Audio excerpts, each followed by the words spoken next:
Before I start, I think I'm going to tell you a story. One of those men is an uncle of mine, an uncle named Reuben. He was my fishing buddy. I'm from Houston, Texas, and I'm an avid fisherman.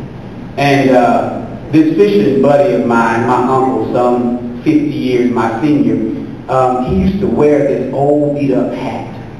And when I say it was beat up, I mean it was beat up. The hat was made of felt, but the felt was worn off on most of the hat. And he protected this hat like it was a gift from God.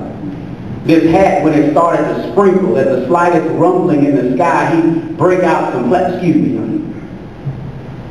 he'd go in the glove compartment and pull out this plastic, and he'd put it over that hat to cover it. Now, the plastic itself was so old and aged, it was yellow and cracked, and it rustled when he walked.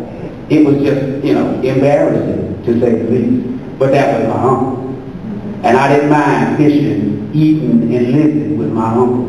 Anyway, one evening we're out fishing, and it's really late because we go fishing and stay 48 hours straight. Sleep was optional.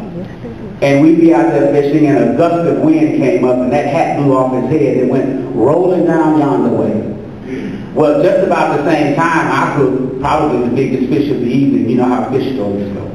And I'm reeling this fish here, and my uncle said, "Junior?" I said, "Yes, sir." He said, "Junior, I need you to get that hat." I said, "Yes, sir, but you do see that I've got a fish here." "Yes, son, I understand, but Junior," "Yes, sir, I need you to get that hat." "Okay, Uncle Reuben, but as you can see, my pole is bent over in half, and the line is so tight that the wind is blowing and it's whistling. I got a big one, Uncle." I said, no, son, I need you to get that hat." Well, that was 3 times already, so I decided I better go get that hat. So I threw my pole down, and of course I missed the fish, and I took off after this hat that was blowing in the wind and rolling in the dirt. And I hustled down there and I grabbed that hat. And I came back and I said, "Well, now wait a minute, Uncle Reuben.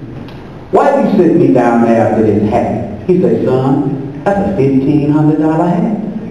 I said, "Uncle Reuben, now hold on. I love you, and I know you love the Lord. But Uncle Reuben, I don't believe that's the truth." I said, "This can't be no $1,500 hat. I've seen this hat. This is the ugliest hat I've ever seen." Uncle Reuben said, "Well, you know what, son?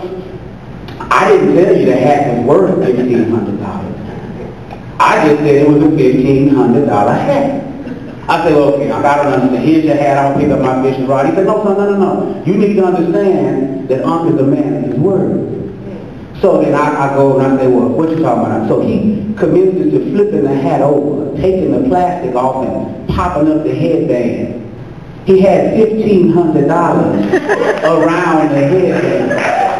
Now see, many of us are looking at the men of that generation. They look like old dirty hats. Sometimes they embarrass us. But if you look a little bit closer, just a little bit closer, flip up the headband, you're going to find something special. You can ignore all the filth. You can ignore all the age. Lord have mercy.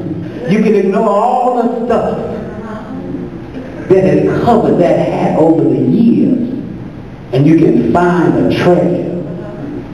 If you have the opportunity, regardless of what history might say, there's a chance to love.